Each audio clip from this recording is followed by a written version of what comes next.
Hello teachers, welcome back to the Jena studies. ఈ వీడియోలో మనం భాస్కరాచార్యుడు గురించి మనం తెలుసుకుందాం. భాస్కరాచార్యుడు సిద్ధాంత శిరోమణి అనే గ్రంథాన్ని రచించాడు.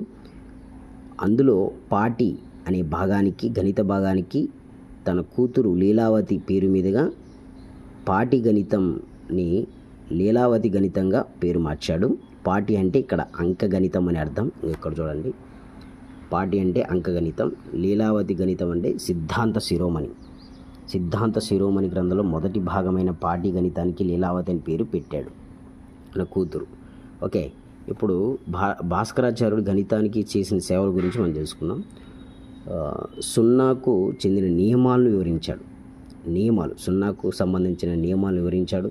ప్రస్తారాలు, సంయోగాలు, భావనలను వ్యాప్తిలోకి తీసుకొచ్చాడు. పై విలువ 3.1255 అని చెప్పాడు. అదే మనకి ఆర్యభట్ట అయితే 3.1416గా చెప్పాడు. ఈయనైతే 3.1255గా చెప్పాడు.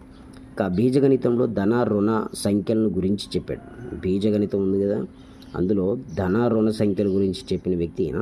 ఇక బీజగణితంలో సంజ్ఞా సంఖ్యలు, సామాన్యీకరణ సమీకరణలు, వర్గ సమీకరణలు, సామాన్య సమీకరణలు సాధించే పద్ధతిని కూడా వివరించాడు. ఇక ఒక ధనరాశి వర్గమూలం ధన రుణ రాశులలో ఏదైనా కావచ్చు, కానీ రుణరాశి వర్గమూలం లేదని చెప్పాడు. రుణరాశి వర్గమూలం లేదని చెప్పిన వ్యక్తి ఎవరు అని ఎగ్జామ్ పాయింట్ ఆఫ్లో మనం అడగవచ్చు. ధనరాశి వర్గమూలం ధన రుణ రాశులు ఏదైనా కావచ్చు అని చెప్పాడు. అంటే ధనరాశికి వర్గమూలం ధన సంఖ్య కావచ్చు, రుణ సంఖ్య కావచ్చు అని చెప్పాడు. రుణ సంఖ్యకి వర్గమూలమే లేదని చెప్పాడు. సిద్ధాంత శిరోమణి గ్రంథంలో ఖగోళ శాస్త్రం, భూమి వక్రాన్ని గురించి కూడా చర్చించాడు. ఓకే, ఇతడు ఖగోళవేత్త, ప్రముఖ. పాస్కల్ త్రిభుజంగా పిలువబడు ద్విపద విస్తరణలో ఘనాకారాల విస్తరణ గురించి కూడా వివరించాడు. తర్వాత పైథాగరస్ సిద్ధాంతానికి అనుభావిక స్వభావం ఉన్న ఉపపత్తిని ఇచ్చాడు.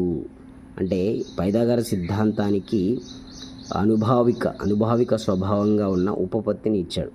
అంకగణిత సమస్యలను సాధించేటప్పుడు మెథడ్ ఆఫ్ ఫాల్స్ పొజిషన్ను అనుసరించాడు. మెథడ్ ఆఫ్ ఫాల్స్ పొజిషన్ అనుసరించిన వ్యక్తి ఎవరు అని అడగవచ్చు. ఇక్కడ ప్రతి డిగ్రీ సైన్ కోణం విలువ కనుక్కునే పద్ధతిని, సైన్ని కనుక్కుంది ఆయన, సైన్ కోణం విలువ కనుక్కుంది ఈయన. తర్వాత భూమి స్వశక్తి కారణంగానే అనంతాకాశంలో నిలిచి ఉందని చెప్పాడు. తర్వాత భూమికి ఆకర్షణ శక్తి ఉందని చెప్పాడు. తర్వాత సూర్యచాంద్రిక గ్రహాల భ్రమణ పరిభ్రమణ కాల